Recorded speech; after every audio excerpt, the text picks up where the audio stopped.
اور ہم لوگوں کو بھی اپنے دلوں میں بٹھانا چاہیے۔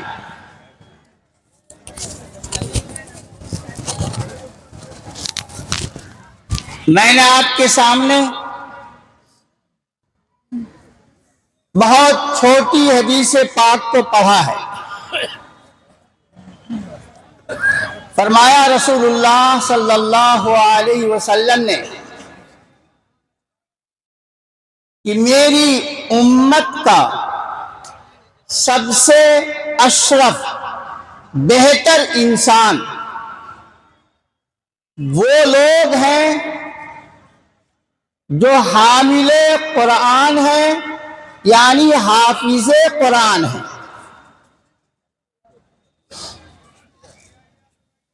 کیا بات ثابت ہوئی؟ اس امت کا بہترین فرد، اس امت کا عظیم ترین فرد وہ حفاظ ہیں جن کے سینوں میں قرآن کریم محفوظ ہے۔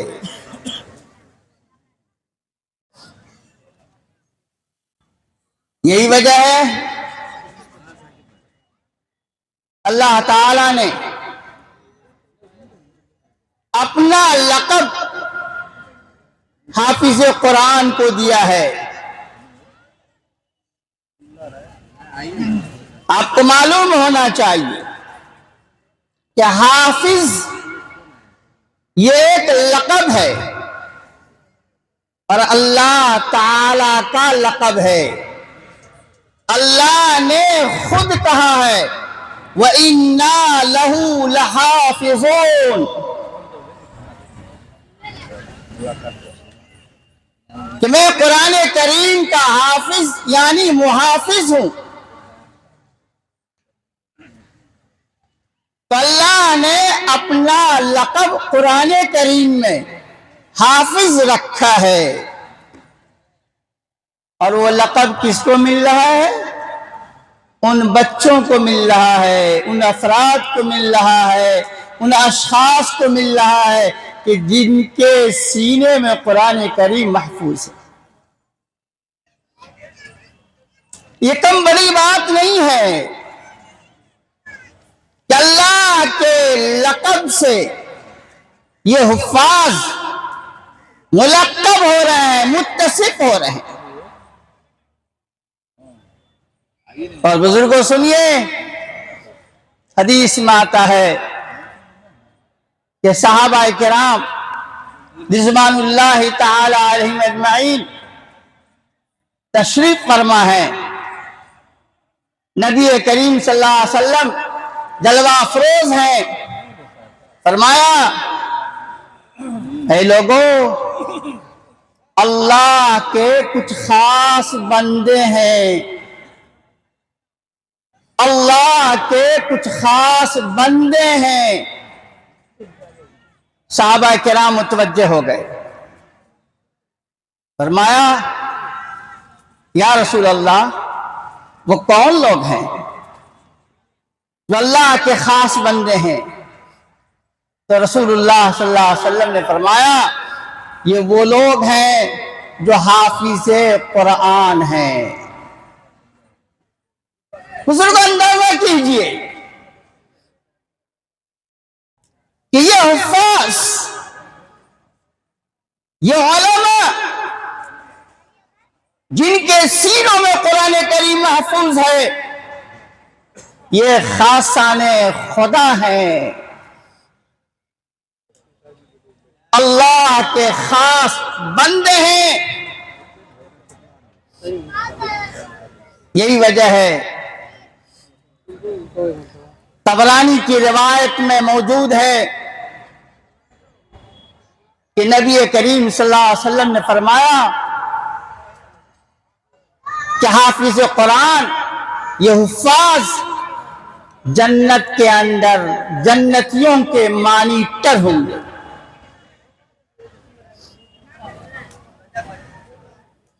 حضرت ابو موسیٰ اشعری رضی اللہ تعالیٰ عنہ مشہور صحابی ہیں۔ فرمایا کہ نبی کریم صلی اللہ علیہ وسلم نے ارشاد فرمایا کہ اگر کوئی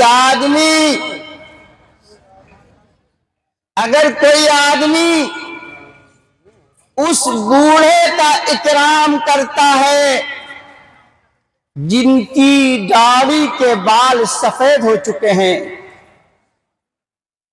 گویا وہ اللہ کا اکرام کر رہا ہے۔ تو اس لیے کہ جن کی داڑھی کے بال سفید ہو جاتے ہیں جبکہ وہ دین پہ، اسلام پہ قائم ہو، تو اللہ کو ان پہ ترس آتا ہے، رحم آتا ہے، اور یہ سفیدی کے قیامت میں نور بن جائے گی۔ من شاب شیبۃ فی الاسلام فلہ نور یوم القیامہ، یہ سفیدی کے قیامت میں روشنی بن جائے گی، نور بن جائے گی۔ تو فرمایا کہ جب کوئی آدمی کسی بوڑھے آدمی کا اکرام کرتا ہے گویا اس نے اللہ کا اکرام کیا۔ اور آگے حدیث میں ہے کہ اگر کوئی عادل، منصف بادشاہ کا اکرام کرتا ہے گویا اس نے اللہ کا اکرام کیا۔ اور اس حدیث میں اخیر میں ہے کہ اگر کسی نے حافظ قرآن کا اکرام کیا، حافظ قرآن کی عظمت کو دل میں بٹھایا، ایک حافظ قرآن کو محبت کی نگاہ سے دیکھا، حافظ قرآن کو قدر و منزلت کی نگاہ سے دیکھا، عزت کی نگاہ سے دیکھا، گویا اس نے اللہ کا اکرام کیا۔ بزرگوں دیکھا آپ نے حافظ قرآن کا اکرام کرنا، اس کو محبت کی نگاہ سے دیکھنا، گویا اللہ کا اکرام کرنا ہے۔ کتنا اونچا مقام ہے حافظ قرآن کا، کتنا اونچا مرتبہ ہے حفاظ قرآن کا۔ حضرت علی رضی اللہ تعالی عنہ فرماتے ہیں، ایک حدیث نقل کرتے ہیں کہ اگر کوئی شخص حافظ قرآن ہوتا ہے اور اس میں قرآن کریم کی عظمت اس کے سینے میں، یعنی قرآن کریم کا خاص خیال بھی رکھتا ہے، تو کل قیامت میں وہ تو جنتی ہوگا ہی، لیکن اپنے خاندان کے 10 آدمیوں کو جنت میں لے جائے گا۔ بزرگوں، احادیث، کتب احادیث میں بہت ساری ہے، میں نے نمونے کے طور پر آپ کے سامنے پیش کیا ہے، لیکن جہاں حافظ قرآن کا یہ مقام ہے، ہم ان حفاظ سے بھی کہنا چاہتے ہیں، خصوصاً آج ان حافظوں سے کہنا چاہتے ہیں جن کے سروں پہ آج دستار باندھی جائے گی، خدا را اپنی عظمت کو پہچانو، اپنے مقام کو پہچانو، اور یہ مقام یوں ہی نہیں مل جائے گا، یہ رتبہ یوں ہی نہیں مل جائے گا، بڑی شرطوں کے ساتھ ملے گا، بڑی رعایتوں کے بعد ملے گا۔ قرآن کریم پہ اگر عمل رہا، قرآنی زندگی میں آ گئی تو یہ مقام ملے گا، ورنہ یہ مقام نہیں ملے گا، بلکہ اندیشہ ہے کہ جو دولت سینے میں آئی ہے وہ دولت کہیں نکل نہ جائے۔ بزرگوں، میں ایک مثال دے کر کے سمجھانا چاہتا ہوں، اور ہمارے حفاظ اس مثال کو خاص طور سے سنیں بغور. قرآن کریم کی مثال ایک اونٹ کی مثال ہے. اونٹ کی. اونٹ بڑا حساس جانور ہوتا ہے، بہت ہی زیادہ. اگر اونٹ یہ محسوس کر لیتا ہے کہ میرا مالک میرا خیال اب نہیں رکھتا، مجھے وقت پہ چارہ نہیں دیتا، میری رعایت نہیں کرتا، اونٹ محسوس اگر کر لیتا ہے تو اسے مالک کو چھوڑنے میں دیر نہیں لگتی. وہ اونٹ مالک کے یہاں سے نکل جاتا ہے اور دوسری جگہ چلا جاتا ہے.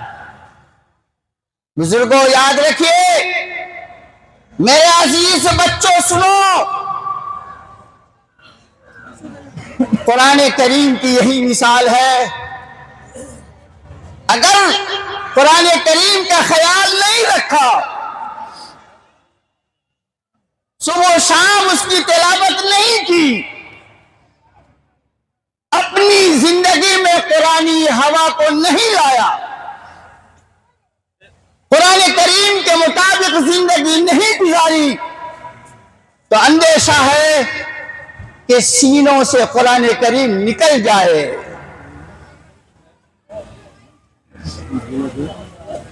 ایک بڑے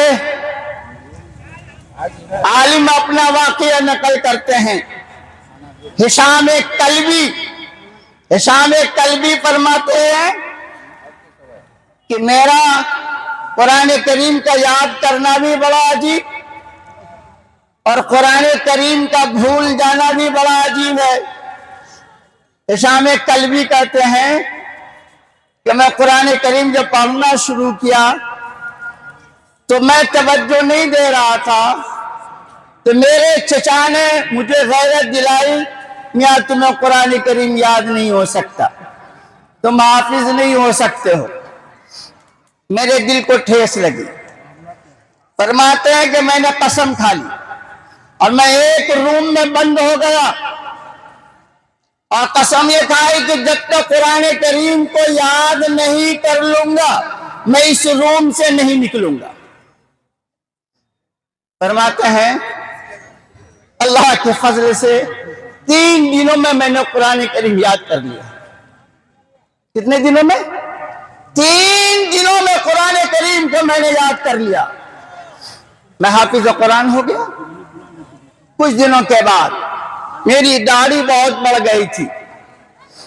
میں نے سوچا کہ داڑھی کو کچھ ہم کم کر لیتے ہیں، چھوٹا کر لیتے ہیں اس کو. اور شریعت میں اجازت بھی ہے کہ 1 مٹھی سے زائد جو داڑھی ہے اسے آپ کاٹ سکتے ہیں، 1 مٹھی سے زائد. حضرت عبداللہ ابن عمر رضی اللہ تعالی عنہما مشہور صحابی ہیں، ان کا معمول یہی تھا کہ 1 مشت داڑھی اپنی رکھتے تھے اور 1 مشت سے زائد داڑھی کو کاٹ لیا کرتے تھے، لیکن اس سے زیادہ کاٹنا جائز نہیں. فرماتے ہیں کہ داڑھی میری بڑی ہو گئی، میں سوچا کہ جو زائد ہے اسے میں کاٹ ڈالوں. چنانچہ بیٹھ گئے. کہتے ہیں کہ میں نے داڑھی کو یوں پکڑا اور 1 ہاتھ میں قینچی لی اور بجائے نیچے لگانے کے میں نے اوپر لگا دیا. بجائے نیچے لگانے کے میں نے اوپر لگا دیا. داڑھی میری صاف ہو گئی. میری یہ حرکت اللہ کو اتنی ناپسند آئی کہ میں آن کے آن میں پورا قرآن کریم میں بھول گیا. پورا قرآن کریم میں بھول گیا. آج کیا ہو گیا ہمارے حفاظ کو؟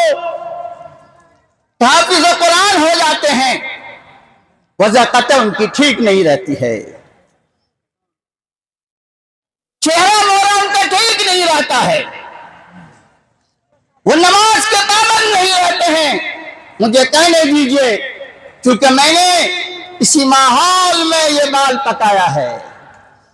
40 سال ہونے جا رہے ہیں پڑھاتے پڑھاتے. خوب دیکھتا ہوں، صبح شام دیکھتا ہوں. میرے عزیز بچوں، حافظوں، اگر چاہتے ہو کہ یہ نعمت سینے میں محفوظ رہے، یہ دولت سینے میں محفوظ رہے اور زندگی میں قرآنی ہوا رہے، تو اپنی وضاقتہ کو ٹھیک کرنا ہوگا، وضاقتہ کو درست رکھنا ہوگا۔ بزرگوں، میں نے شروع میں حفاظ کرام کا میں نے مقام بتایا۔ یہ مقام بے شک ان کا ہے، اور اتنا اونچا مقام ہے، اتنا اونچا مقام ہے کہ اللہ کے نبی صلی اللہ علیہ وسلم نے یہ بھی فرما دیا، خیرکم من تعلم القرآن وعلمہ، کہ تم میں بہترین انسان وہ ہے جو قرآن سیکھے اور سکھائے۔ بہترین کہا گیا، اشرف امت کہا گیا۔ کیوں؟ اس کی کیا وجہ ہے؟ اس کی وجہ یہ ہے کہ قرآن کریم یہ سراپا خیر ہی خیر ہے، خیر الکتب ہے، آسمانی تمام کتابوں میں سب سے بہتر کتاب ہے۔ اور نازل کس پہ ہوئی؟ نازل ہوئی خیر البشر، خیر الانبیاء پہ، جو تمام انسانوں میں، تمام نبیوں میں بہتر ہیں، محمد رسول اللہ صلی اللہ علیہ وسلم۔ اور کس زبان میں نازل ہوئی؟ عربی زبان میں، جو خیر الالسنہ، خیر اللغات ہے، تمام زبانوں میں سب سے بہتر زبان۔ اور اس قرآن کریم کے مخاطب کون تھے؟ مخاطب تھے خیر البشر بعد الانبیاء، یعنی نبیوں کے بعد انسانوں میں سب سے بہتر جماعت صحابہ کرام رضوان اللہ تعالی علیہم اجمعین، یہ قرآن کریم کے مخاطب تھے۔ اور کون لے کر کے نازل ہوئے؟ خیر الانبیاء، جبریل امین علیہ السلام۔ کس جگہ اس کا نزول ہوا؟ جو خیر البقاع ہے، ساری دنیا میں سب سے بہترین دھرتی مکہ اور مدینہ۔ کس مہینے میں اس کے نزول کی ابتدا ہوئی؟ جو خیر الشہور، تمام مہینوں میں افضل مہینہ رمضان المبارک میں اس کی ابتدا ہوئی۔ تو بزرگوں، کیا بات معلوم ہوئی؟ تو قرآن خود خیر، قرآن جس پہ نازل ہوا وہ خیر، قرآن جس زبان میں نازل ہوا وہ خیر، قرآن جس جگہ میں نازل ہوا وہ خیر، قرآن جس فرشتے کے ذریعے سے نازل ہوا وہ خیر، سراپا خیر ہی خیر ہے۔ جب خیر ہی خیر ہے، جو اس قرآن کو اپنائے گا، اپنے سینے سے بسائے گا، اپنے سینے سے لگائے گا، کیا وہ خیر نہیں ہوگا؟ وہ بھی خیر ہوگا۔ اسی لیے اللہ کے نبی صلی اللہ علیہ وسلم نے فرمایا، خیرکم من تعلم القرآن، کہ تم میں وہ شخص بہتر ہے جو قرآن کو سیکھے اور پھر سکھائے۔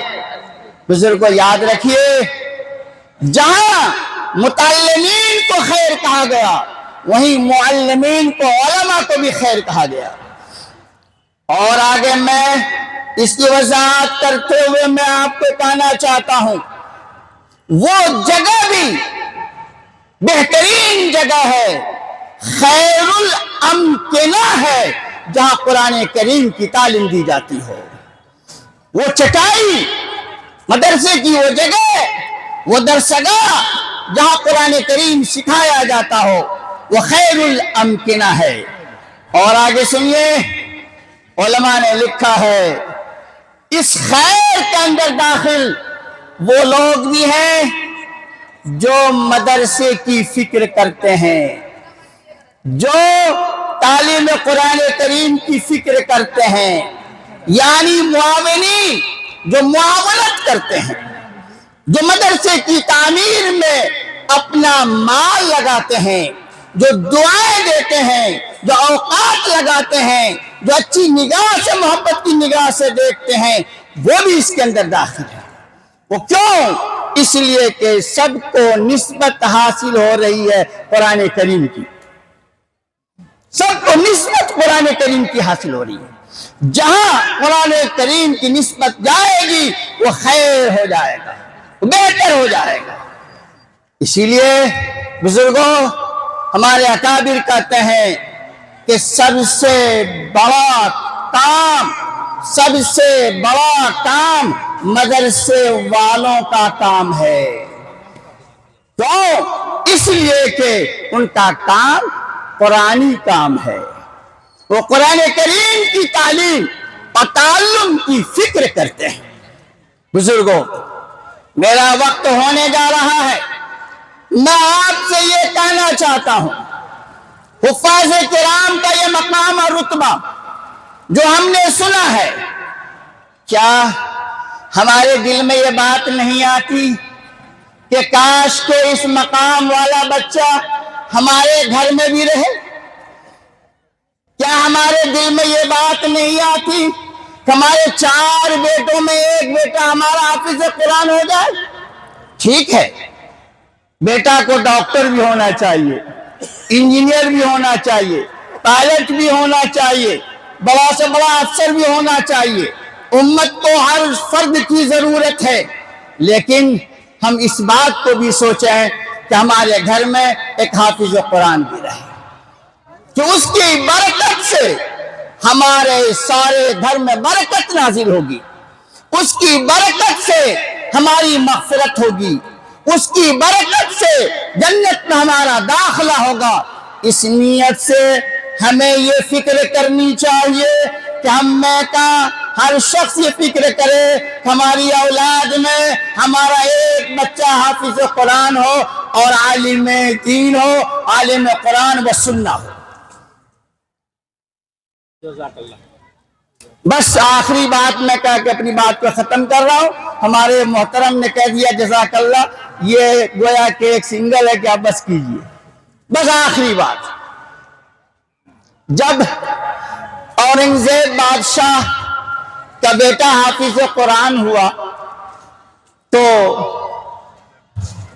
حافظ صاحب سے کہا کہ میرے اس بچے کو لے جائیے ابا حضور کے پاس، شاہجہاں کے پاس، یا ان کو بتائیے کہ آپ کا پوتا حافظ قرآن ہو گیا ہے، تاکہ ان کو بھی خوشی ہو اور اس بچے کو دعا دیں۔ اور مقصد یہ بھی تھا کہ شاہجہاں کی طرف سے بھی میرے بچے کے استاذ کو کچھ انعام و اکرام ہو جائے۔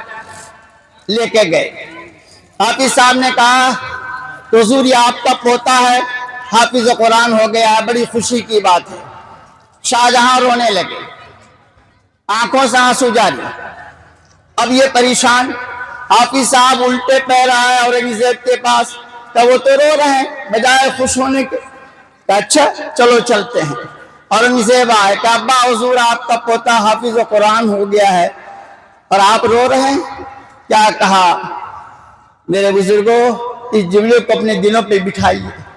کہا شاہجہاں نے یوں کہا، اورنگزیب تمہارا بیٹا حافظ قرآن ہوا ہے، کاش کہ میرا بیٹا بھی حافظ قرآن ہوتا۔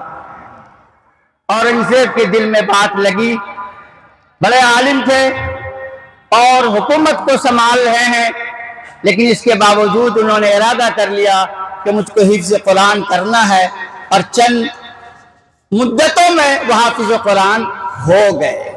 تو بزرگوں، چاہنے کی ضرورت ہے، ارادے کی ضرورت ہے، عزم کی ضرورت ہے۔ بس آخر میں یہ درخواست ہے کہ مدرسہ محمدیہ کو محبت کی نگاہ سے دیکھیے، چونکہ وہ ہمارے لیے ایک نجات کی فیکٹری ہے، ہمارے لیے مغفرت کی ایک فیکٹری ہے۔ وہاں سے ایسے افراد کو یہ تیار کر رہے ہیں جو ہمارے لیے نجات کا ذریعہ انشاءاللہ کل قیامت میں بنیں گے۔ وما توفیق الا باللہ۔